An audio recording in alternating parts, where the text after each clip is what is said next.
हाँ जी बेटा, शांत हो जाइए। सो देख लो भाई, आज का जो टॉपिक है हमारा केस स्टडी। देखो कॉन्सेप्ट केस स्टडी का वही होगा जो आप लोगों ने पहले पढ़ा है, ठीक है। जो पढ़ा है उसी चीज को थोड़ा सा घुमा फिरा करके आ जाएगा। कई बार केस स्टडी थोड़ा सा परेशान भी करता है, बेसिकली नहीं भी करता है। सो लेट्स स्टार्ट करते हैं इसको। पहला सवाल देख रहे हैं इसको, और देखिएगा क्या ये क्वेश्चन ऐसा है जो हमने नहीं पढ़ा है। क्वेश्चन है कि Ramesh the owner of a sweet selling shop, ठीक है, क्लियर है। The owner of a sweet selling shop purchase some rectangular cardboard sheets of dimension 25 centimetre by 40 centimetre. एक कार्डबोर्ड शीट उसने लिया है, उसका डायमेंशन क्या है हमारा 25 बाई 40, क्लियर है। तो इसको मैं 25 सेंटीमीटर कहता हूं और ये हमारा 40 सेंटीमीटर हो गया। कोई दिक्कत वाली बात है? क्या हो गया, दिक्कत हो रही है? कोई बात नहीं। सो ये ऐसा कुछ हो गया, ठीक है। अब इसके बाद कहा जा रहा है let 1 centimetre with the length of the side of the square to be cut out. अब हुआ क्या है, इसके चारों कॉर्नर से, बिल्कुल बुक का सवाल थोड़ा सा घुमा के आ गया, याद करो पढ़ा है कि नहीं पढ़ा है। इसके चारों कॉर्नर से हमने एक एक स्क्वायर काटा, ठीक है। जो स्क्वायर काटा उसका लेंथ x है, मतलब यहां से एक स्क्वायर काट लिया इस कॉर्नर से, सेम इसी साइज का स्क्वायर हमने इस कॉर्नर से काटा, सेम इसी साइज का हमने यहां से काटा और यहां से काटा। ये जो हमने काटा है ना स्क्वायर, इस स्क्वायर का जो साइड लेंथ है वो x है। क्या है? x है, ठीक है। जितने भी स्क्वायर हमने काटे सबकी साइड क्या है, चारों की x है। अब क्वेश्चन कहता है कि read the above expression and answer the following questions, ठीक है, क्लियर है। अच्छा, इसके बाद जब कट करोगे तो क्या बनेगा, एक ओपन टाइप का बॉक्स बन जाएगा। वही कहा जा रहा है कि give the seat the shape of a container by folding of the flags. वो कंटेनर ओपन टाइप कंटेनर बन जाएगा, है कि नहीं है। अब कहा जा रहा है express the volume v of each container as a function of x only. पढ़ा है आप लोगों ने, वॉल्यूम का फंक्शन बनाना है कंटेनर का। तो इमेजिन करो जब मैं चारों कॉर्नर से एक एक स्क्वायर काटूंगा तो जो हमारा बचेगा, हमारे पास कुछ ऐसा पोर्शन बचेगा। और जब मैं इसको फोल्ड करता हूं यहां से चारों साइड से, तो it would be open type cuboid box. तो डायमेंशन ऑफ कंटेनर क्या हो जाएगा बेटा, डायमेंशन ऑफ कंटेनर क्या हो जाएगा, लेंथ उसका हो जाएगा कितना, ये वाला लेंथ होगा ना, और ये पूरा 40 है, so this would be 40 minus x, 40 minus 2x।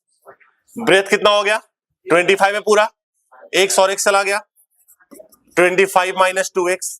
और हाइट कितना आ गया हमारा, x। बुक का सवाल है, इस कंटेनर की हाइट क्या हो जाएगी बेटा, x। तो वॉल्यूम का फंक्शन बनाना है। वॉल्यूम ऑफ कंटेनर क्या हो गया, वॉल्यूम ऑफ कंटेनर क्या हो जाएगा, v equal to L B और h, है कि नहीं है। तो ये हमारा क्या बन गया बेटा, वॉल्यूम यहां से l के बदले 40 माइनस 2x, b के बदले 25 माइनस 2x और h के बदले x। तो चेक कर लीजिए आपका वॉल्यूम का फंक्शन आ गया in terms of x। Any problem? पहला पार्ट हो गया कि वॉल्यूम का फंक्शन आ गया, एनी प्रॉब्लम। अब सेकेंड पार्ट में कहा जा रहा है फाइंड dv अपॉन dx। क्या निकालना है मुझे, तो बेटा v पता है, dv बाई dx निकाल लोगे। इसको पहले तो आप ऐसे ही लिखिएगा इसको कि जस्ट दो फंक्शन बना दो, आसानी होगी सॉल्व करने में। ये 40 माइनस 2x हो गया और इसको x से मल्टीप्लाई कर दो तो ये got 25x minus 2x square. Option में चेक कर लेना कौन सा आपका मैच कर रहा है जो। तो ये वॉल्यूम का फंक्शन आ गया, क्लियर है। जैसे ही फंक्शन बन गया वॉल्यूम का, आगे का प्रोसेस आपको पता है, dv अपॉन dx आ जाएगा, dv अपॉन। इसके बाद क्या कहा जा रहा है, for what value of x the volume of each container is maximum. मतलब कि मैक्सिमम वॉल्यूम का, कंटेनर का वॉल्यूम x की किस वैल्यू पे मैक्सिमम होगा। मतलब मुझे क्या निकालना है बेटा, क्रिटिकल पॉइंट। क्या निकालना है, तो जो dv अपॉन dx आएगा उसको इक्वल टू 0 कर दिया, जो dv अपॉन dx आया उसको इक्वल टू 0 कर दिया, तो x की वैल्यू आ जाएगी। अब कहा जा रहा है कि मैक्सिमम वैल्यू भी बताओ, sorry check whether v has point of inflection. Point of inflection क्या होता है, पॉइंट ऑफ इन्फ्लेक्शन क्या होता था, किसी को पता है, किसी को याद है, any one of you. Point of inflection होता था जिस पॉइंट पे सेकंड डेरिवेटिव 0 है, जिस पॉइंट पे सेकंड डेरिवेटिव। तो बेटा वॉल्यूम का फंक्शन बन गया, आप पहला डेरिवेटिव निकाल लोगे, वो तो क्रिटिकल पॉइंट के लिए यूज हो गया, उसका फिर से डेरिवेटिव सेकंड डेरिवेटिव निकालोगे। अगर सेकंड डेरिवेटिव की वैल्यू x की इस वैल्यू पे 0 आ रहा है तो मैं बोलूंगा वो क्या है, उसका क्रिटिकल पॉइंट है। क्या हो गया, मतलब ये सॉरी इन्फ्लेक्शन पॉइंट। तो मैं क्या बोलूंगा, ये वॉल्यूम का इन्फ्लेक्शन पॉइंट है। फिर से बता रहा हूं, इन्फ्लेक्शन पॉइंट कैसे चेक करूंगा मैं इसका सेकंड डेरिवेटिव निकालूंगा, और अगर सेकंड डेरिवेटिव की वैल्यू इस वाले पॉइंट पे 0 आ रही है, अगर सेकंड डेरिवेटिव की वैल्यू इस पॉइंट पे, तो मैं कहूंगा हमारा क्या है, ये हमारा वॉल्यूम का इन्फ्लेक्शन पॉइंट है। कोई दिक्कत वाली बात? इन्फ्लेक्शन पॉइंट समझ में आ गया, जिस पॉइंट पे सेकंड डेरिवेटिव 0 है। कोई दिक्कत वाली बात है? आसान सा सवाल था बेटा, कोई समस्या किसी को भी नहीं है? आगे बढ़े, चलिए इस सवाल को देखते हैं, पढ़िएगा ध्यान से इसको। An organisation conducted bike race, ठीक है, क्लियर है? एन ऑर्गेनाइजेशन कंडक्टेड, ये सेम क्वेश्चन मैंने एक लास्ट ईयर एग्जाम से पहले कराया था, और यही क्वेश्चन एग्जाम में आया है, ये 2024 के बोर्ड का क्वेश्चन है। An organisation conducted bike race under 2 different categories, ठीक है, 2 डिफरेंट कैटेगरी में बाइक रेस हो रहा है ना। इसके बाद कहा जा रहा है कि बॉयज एंड गर्ल्स है हमारे, ठीक है, एक कैटेगरी बॉयज की होगी, दूसरी कैटेगरी गर्ल्स की हो गई है, ठीक है। In all there were 250 participants, total हमारे 250 पार्टिसिपेंट है। Among all of them finally 3 from category 1 and 2 from category 2 were selected for the final race. मतलब पहली कैटेगरी से 3 लोगों को सिलेक्ट किया, वो तीनों लड़के जो है वो B1 B2 B3 है। पहली कैटेगरी लड़कों की थी, वहां से मैंने 3 लोगों को सिलेक्ट किया जिसका नाम दे दिया B1 B2 B3। दूसरी कैटेगरी गर्ल्स से मैंने 2 लोगों को सिलेक्ट किया जिसका नाम दे दिया G1 G2। ये नॉर्मल थेसिस है, कोई दिक्कत वाली बात नहीं है। आगे चलिए छोड़िए, अगला बोलता हूं, on the basis of our information answer the following. पहला क्या है, Ravi wishes to form all the possible relations from B to G। मतलब कि बताओ B to G, रवि जो है वो B to G सारे रिलेशन बनाना चाहता है, ठीक है। तो बताइए how many such relations are possible, how many such relations are possible, समझे कि नहीं? कितने रिलेशन बन सकते हैं बेटा? सो देखिएगा, नंबर ऑफ में लिखवाया था यहां पे, number of relation from A to B जो होता है ना, this is nothing but number of subsets of A cross B, number of subsets of A cross B। तो पहले पार्ट का आंसर क्या हो जाएगा बेटा? A के अंदर आपने 11th क्लास में पढ़ा है, A के अंदर 3 एलिमेंट है और B के अंदर, तो A क्रॉस B में कितने एलिमेंट होंगे? 6। A के अंदर 3 एलिमेंट, B के अंदर 2, तो A क्रॉस B में कितने एलिमेंट होंगे? 6। तो A क्रॉस B में अगर 6 एलिमेंट है तो A क्रॉस B का सबसेट कितने होंगे? 2 की पावर 6। किसी भी सेट के सबसेट कितने होते हैं बेटा? जितने एलिमेंट है 2 की पावर उतना। जैसे A क्रॉस B में 6 एलिमेंट है तो A क्रॉस B का सबसेट कितने होंगे? 2 की पावर 6। सो सिंपल सी बात है, पहले वाले पार्ट का आंसर क्या हो गया? नंबर ऑफ रिलेशन क्या हो जाएगा? Number of relation from B to G क्या हो गया बेटा? Equal to number of subsets of B cross C, number of subsets of B cross C, और B क्रॉस C के कितने सबसेट होंगे? 2 की पावर, यानी कितना हो गया? 64।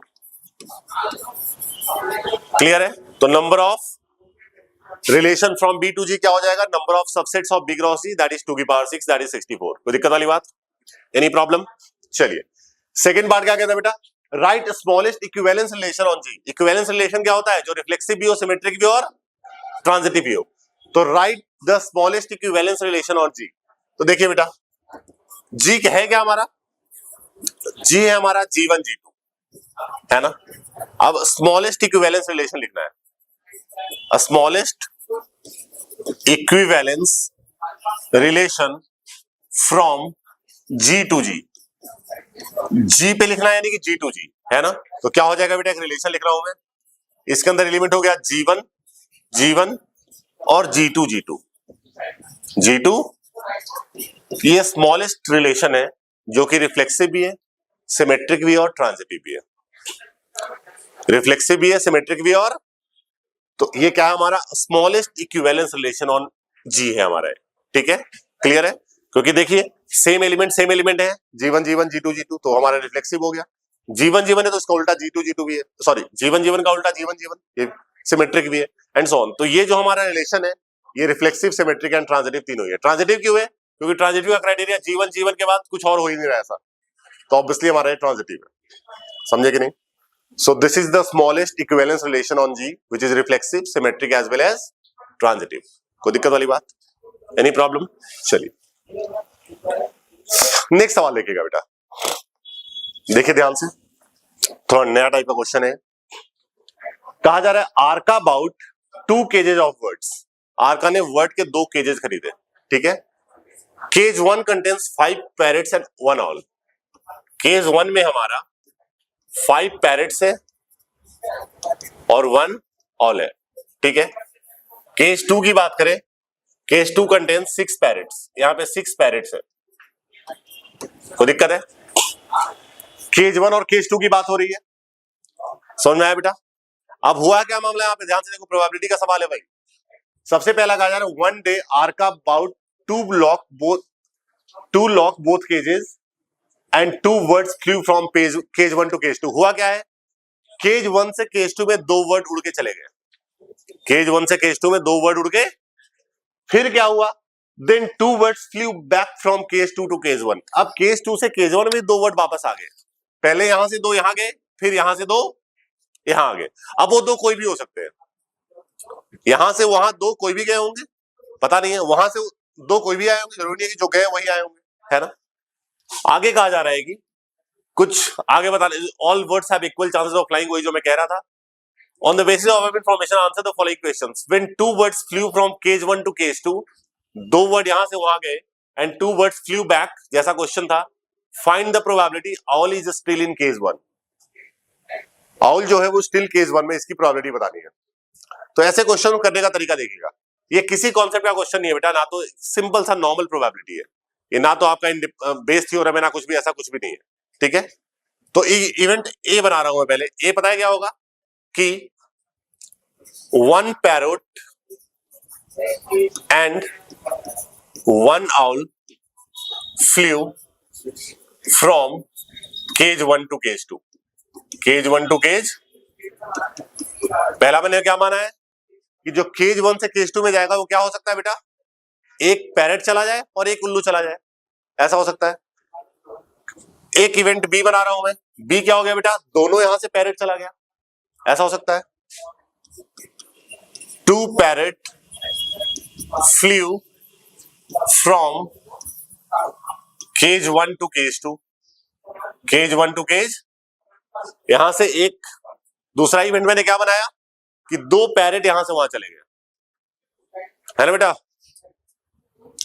तीसरा इवेंट सी बना रहा हूं मैं, सी क्या बना रहा हूं कि ऑल ऑलरेडी हमारे पास केस 1 में है, क्लियर है। केस सी बना रहा हूं मैं, owl is still in cage 1, still in cage, और इसका एक सी का कॉम्प्लीमेंट बना रहा हूं मैं यहां पे कि owl is not in cage 1, ये केज 1 में नहीं है, ऑल जो है हमारा वो केज 1 में नहीं, ये सारे हमारे इवेंट्स डिफाइन हो जाएंगे, समझे कि नहीं, कोई दिक्कत वाली बात। तो सबसे पहली बात हमें total number of element in sample space निकालना पड़ेगा, टोटल नंबर ऑफ एलिमेंट, क्योंकि प्रोबेबिलिटी निकालने के लिए हमेशा क्या पता होना चाहिए बेटा कि सैंपल से टोटल एलिमेंट क्या है।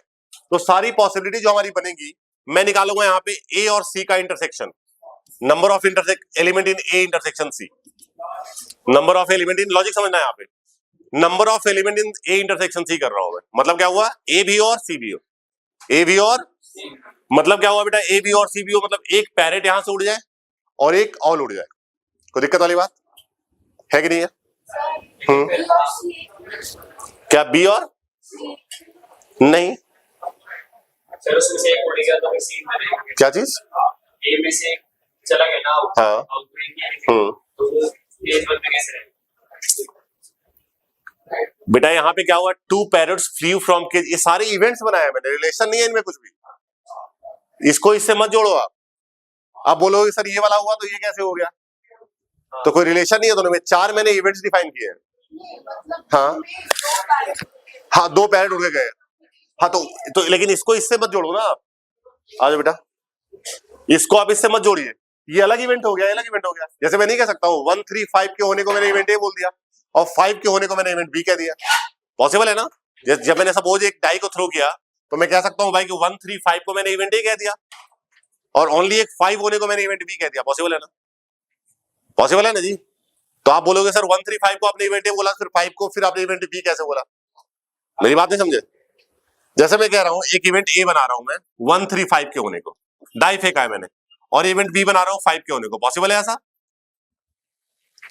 तो ऐसा कैसे हो गया भाई कि ए भी हो गया, 5 यहां भी आ रहा है, यहां भी आ रहा है, 5 आने को मैं इवेंट ए भी कह रहा हूं तो 5 आने को बी भी कह रहा हूं, तो पढ़ा था म्यूचुअली एक्सक्लूसिव एग्जॉस्टिव, ऐसा कुछ पढ़े हो ना, बस वो चीज है।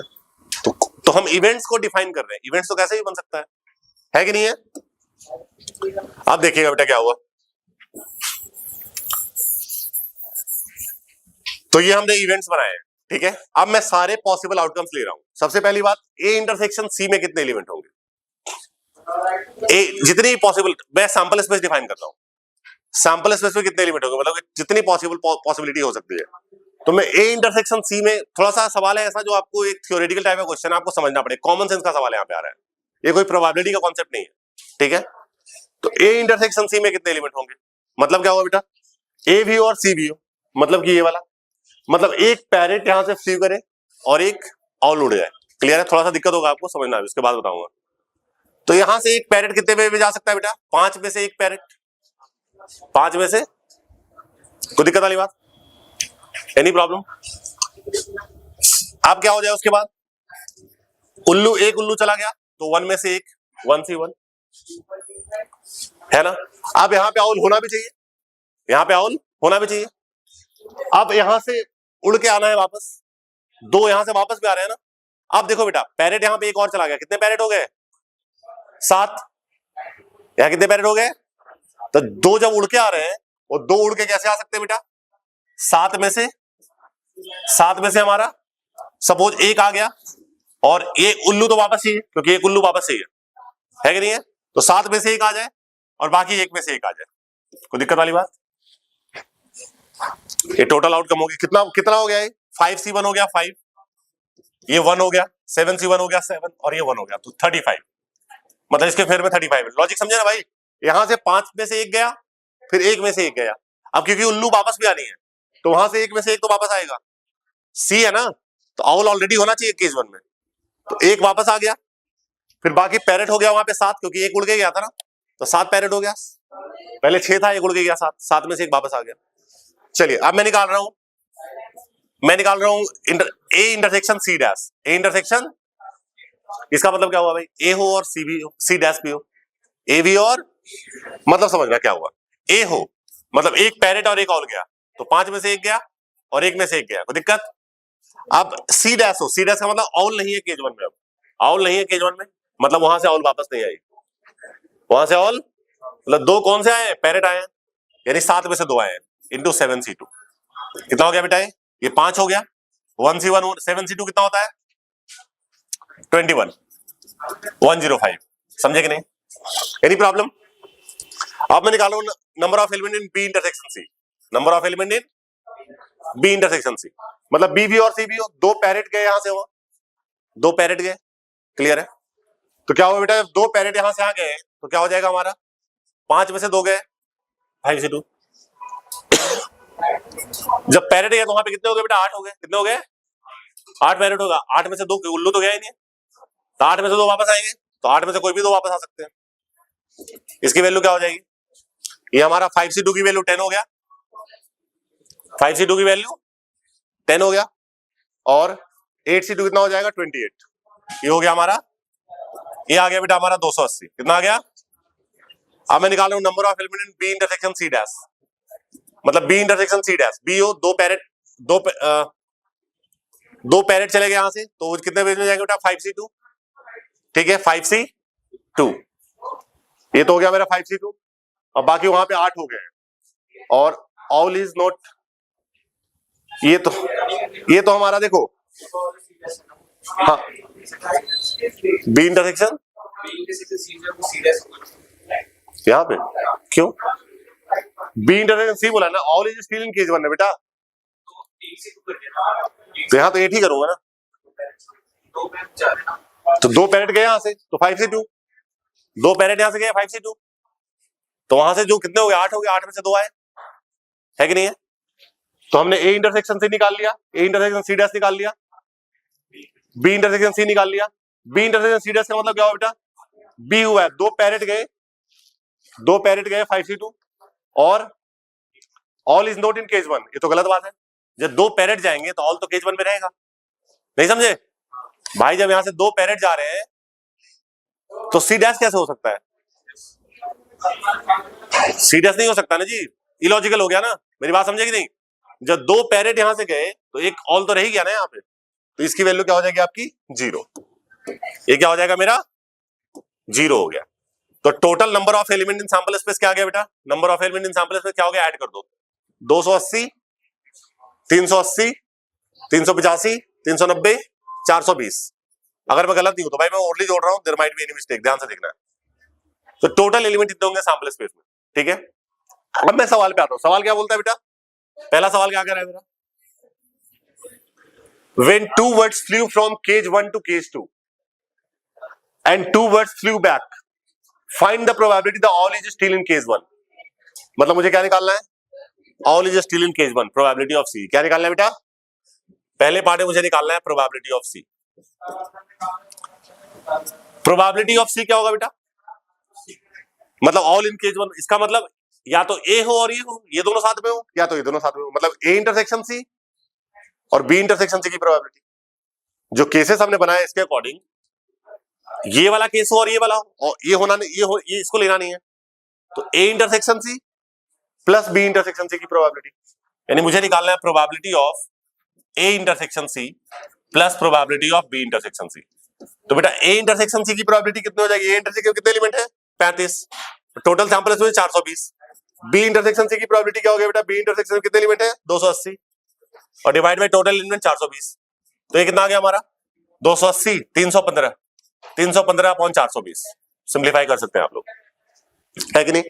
अगला पार्ट क्या बोलता है सेकंड पार्ट में, सेकंड पार्ट में कहा जा रहा है कि when two birds flew from cage 1 to cage 2 and bird, ठीक है, the owl is still in cage 1, what is the probability that one parrot and the owl flew from cage 1 to cage 2। मतलब क्या निकालना है बेटा मुझे, probability of A when C has been occurred, ये निकालना है ना, मुझे निकालना है बेटा probability of A when C has been occurred। owl still cage 1 में, हाँ बेटा बैठ जाओ, owl still cage 1 में, इसका मतलब और क्या चांस है कि वन पैरेट और वन ऑल फ्लू हुए थे, यानी प्रोबेबिलिटी ऑफ ए निकालना है जब सी हो चुका है, तो ए निकालना है ना, क्या हो जाएगा इसका फॉर्मूला कंडीशनल प्रोबेबिलिटी से, probability of A intersection C divide by probability of A intersection C की प्रोबेबिलिटी क्या है बेटा, ए इंटरसेक्शन कितने एलिमेंट है 100, ए इंटरसेक्शन 35 एलिमेंट है, तो 35 बटा 420 और डिवाइड बाय सी की प्रोबेबिलिटी आपने क्या निकाला 315 बटा, कैंसिल आउट, आंसर इज 35 बटा 315। इसको आप कैंसिल आउट कर सकते हैं। तो ये सवाल था कि ऐसा कोई किसी आई नोट से कि किसी लॉजिक से आया हुआ है, ये बेसिक सा प्रोबेबिलिटी का सवाल था। आई से कि ये थोड़ा हॉट क्वेश्चन था आपका प्रोबेबिलिटी का, जिसमें आपके कॉमन सेंस लग रहे हैं, बात समझ रहे हो, क्लियर यानी। अब आता हूं मैं नेक्स्ट सवाल पे, अगला सवाल देखिएगा, इस क्वेश्चन को देखिए बेटा क्या है, a sand bag is dropped from a balloon at a height of 60 meters, ठीक है, क्लियर है, बलून से हमने 60 मीटर के हाइट से हमने एक सैंडबैग फेंक दिया नीचे, क्लियर है, मतलब t बराबर 0 पे वो 60 मीटर पे है, जब टाइम 0 है ना, ऊपर से फेंका ना, तो जब गिराया होगा तो नीचे से जो हाइट है वो 60 मीटर है, t 0 पे जो हाइट दिया हुआ 60 मीटर है, पहला पॉइंट ये हो गया। आगे देखिएगा, when the angle of elevation of the sun is 30 degree, angle of elevation of sun is 30 degree, है कि नहीं है, the position of the sandbag is given by the equation, sandbag का जो पोजीशन है वो इस इक्वेशन से दिया जाता है, बाई क्या है इसकी हाइट है, बाई क्या है हमारा हाइट और टी हमारा टाइम है, टी हमारा क्या है बेटा टाइम है, मतलब इस इक्वेशन से भी देखिए अगर आप टी की वैल्यू 0 डालोगे, टाइम 0 पे क्या होगा भाई 60 आ रहा है ना, जब टी 0 डालोगे तो भाई क्या आएगा, मतलब जब टाइम 0 पे हमारी हाइट क्या है 60 है, क्लियरली विजिबल है, कोई दिक्कत नहीं। आगे देखिए, find the relation between X and Y, find the relation between X and Y, ठीक है, where X is the distance of the shadow at P, हमें एक्स और वाई में रिलेशन बताना है, तो मैं क्या करता हूं बेटा पी क्यू आर ट्रायंगल में, in triangle P Q R triangle में tan 30 ले लूं, tan 30 क्या हो गया हमारा Q R upon P Q, tan 30 हो गया 1/√3, क्यू आर मेरा कितना आ गया, क्यू आर मुझे क्या दिया हुआ y दिया हुआ है और ये x दिया हुआ है, तो यहां से x की वैल्यू क्या आ गया बेटा √3y,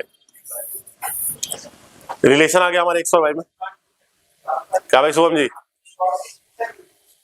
तो हमारा x और y में रिलेशन आ गया, कोई दिक्कत वाली बात नहीं है, समझे कि नहीं। ये पहला पार्ट डन हो गया। सेकंड पार्ट की बात करता हूं, सेकंड पार्ट क्या कहता है, after how much time will the sandbag be 35 meters of the ground, कितने समय के बाद सैंडबैग 35 मीटर ऊपर होगा, मतलब आपको डिस्टेंस हाइट दिया हुआ है 35 तो टी आ जाएगा, भाई इस रिलेशन से बाई आपको दिया हुआ है 60 माइनस 4.9 टी स्क्वायर।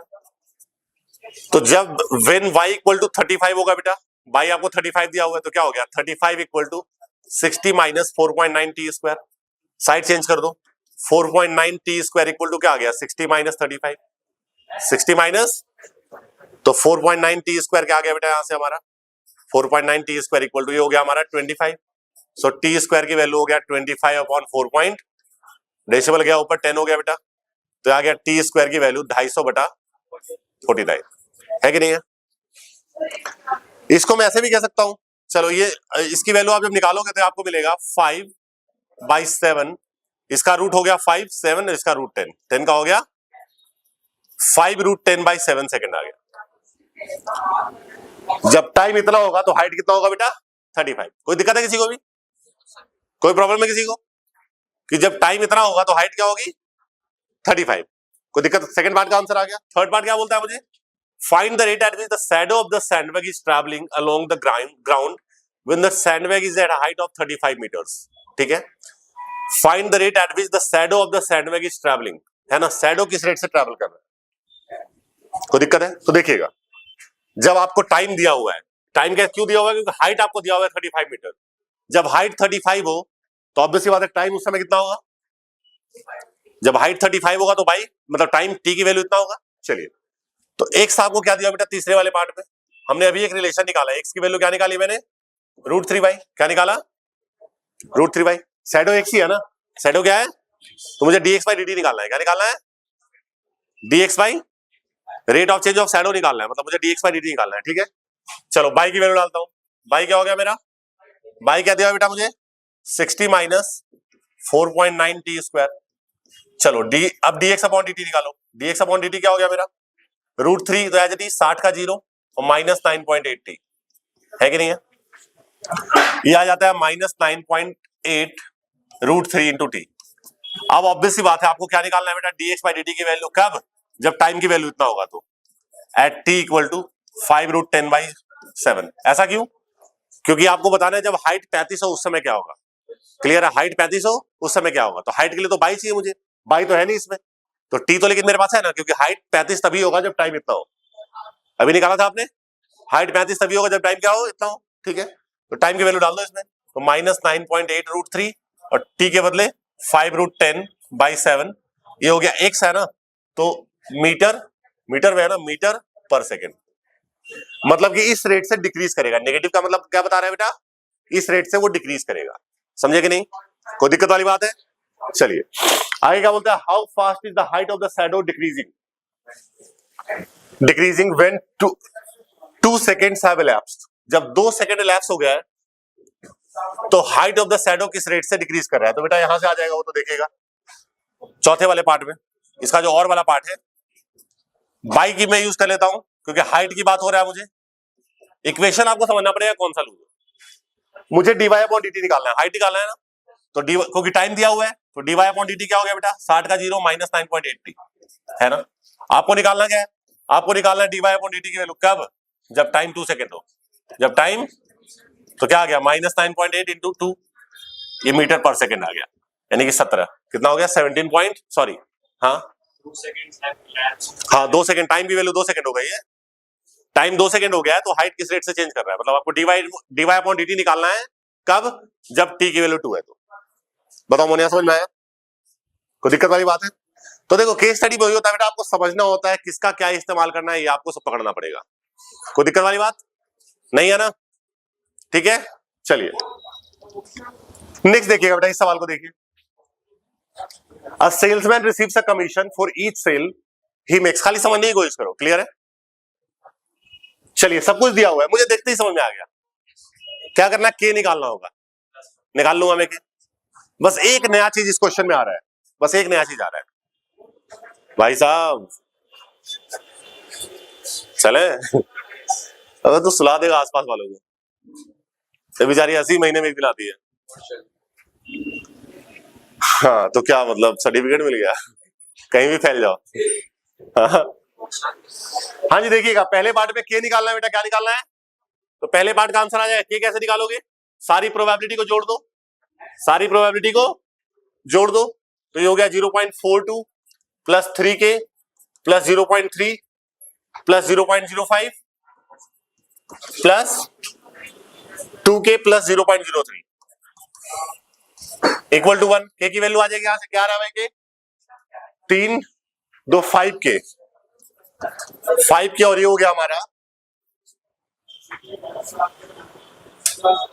इसको ऐड करो क्या मिलेगा बेटा 0.08 0.38 0.38 80 हो जाएगा शायद मेरे ख्याल से, हाँ 0.80 हो जाएगा शायद मेरे ख्याल से, ठीक है इक्वल टू 1। तो यहां से 5k की वैल्यू क्या आ गया 0.20, k की वैल्यू क्या आ गया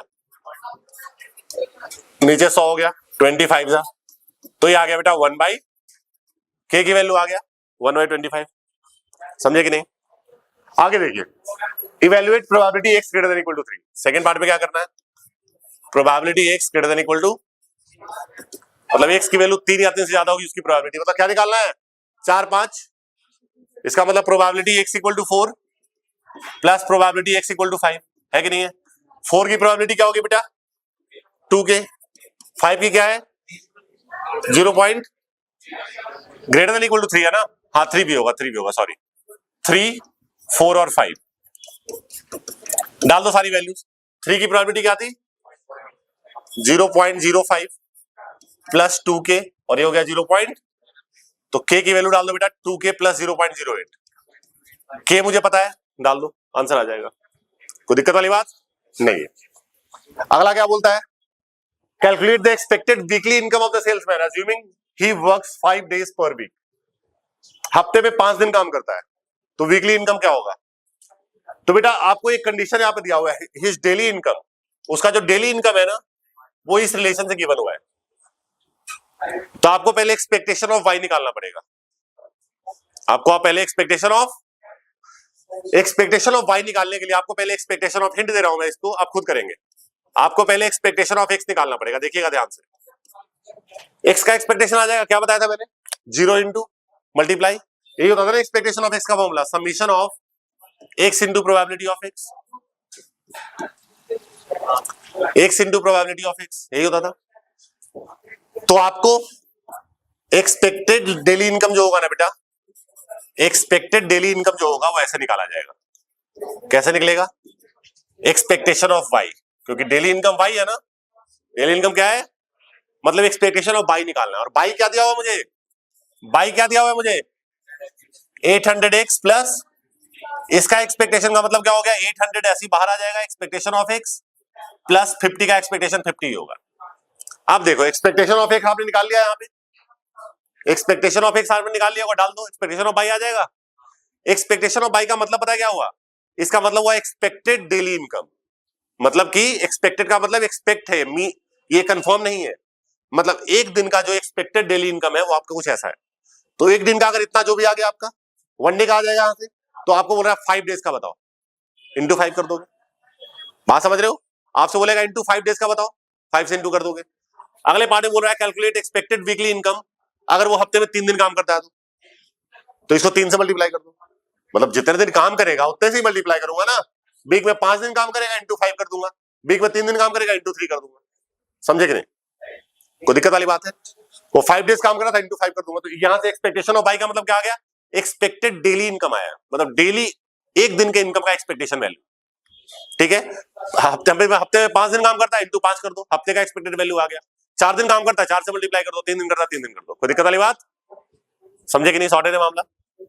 चलिए ये देखिए बेटा इजी सवाल, an architect is developing a plot of land for a commercial complex, है ना, कैसा बन रहा है plot, dimension of the plot, he said length is decrease by 25, अगर लेंथ को 25 कम कर दिया, ब्रेथ को 25 बढ़ा दिया, एरिया बढ़ गया 625, ठीक है, और अगर लेंथ को 20 कम कर दिया, ब्रेथ को 10 बढ़ा दिया, एरिया कम हो गया 200।